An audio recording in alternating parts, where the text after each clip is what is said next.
Salut à tous, j'espère que vous allez bien aujourd'hui. On se retrouve pour 2 minutes, une parole. Alors cette semaine, je voulais étudier un trait de caractère qui est le fait d'être heureux.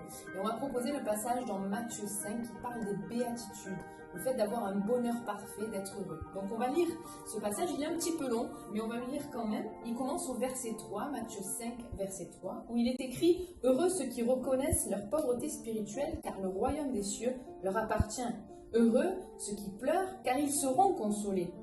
Heureux ceux qui sont doux, car ils hériteront la terre. Heureux ceux qui ont faim et soif de la justice, car ils seront rassasiés.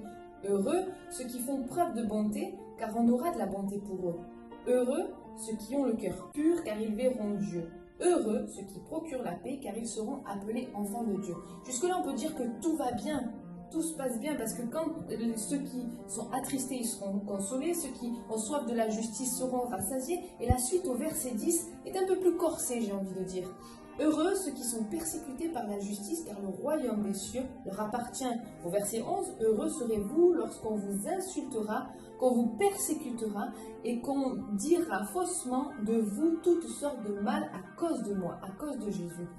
Et là, je me suis dit, attends, Anne, est-ce que tu es sûr que c'est possible d'être heureux dans la persécution, d'être heureux quand ça va pas?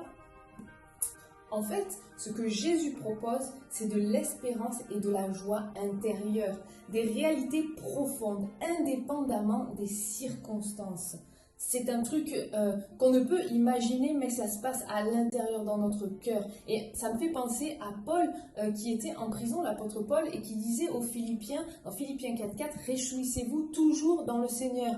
J'ai envie de dire, mais Paul, tu es en prison et tu dis réjouissez-vous. Oui, parce que son espérance à lui aussi n'était pas dans le fait qu'il soit emprisonné, mais était dans le fait qu'il avait Jésus tous les jours à ses côtés, qu'il avait cette espérance de la vie éternelle. Alors oui, ce bonheur peut être possible, car notre espérance, elle ne dépend pas des circonstances, elle ne dépend pas de notre santé, elle ne dépend pas de notre argent, elle ne dépend pas de la société, mais notre espérance, elle dépend de Dieu, ce Dieu d'amour, ce Dieu qui a donné son Fils unique à la croix pour effacer nos péchés, pour effacer notre désobéissance et pour que nous puissions avoir cette vie éternelle. Alors oui, ce matin, j'espère que vous êtes heureux, non pas parce qu'il se passe plein de choses merveilleuses, mais parce que vous avez cette assurance. Et si tu n'as pas cette assurance, alors je te conseille vivement de t'adresser à Dieu aujourd'hui. Tu as encore la possibilité. Avec toute l'équipe pastorale, nous vous souhaitons une très bonne journée. À bientôt!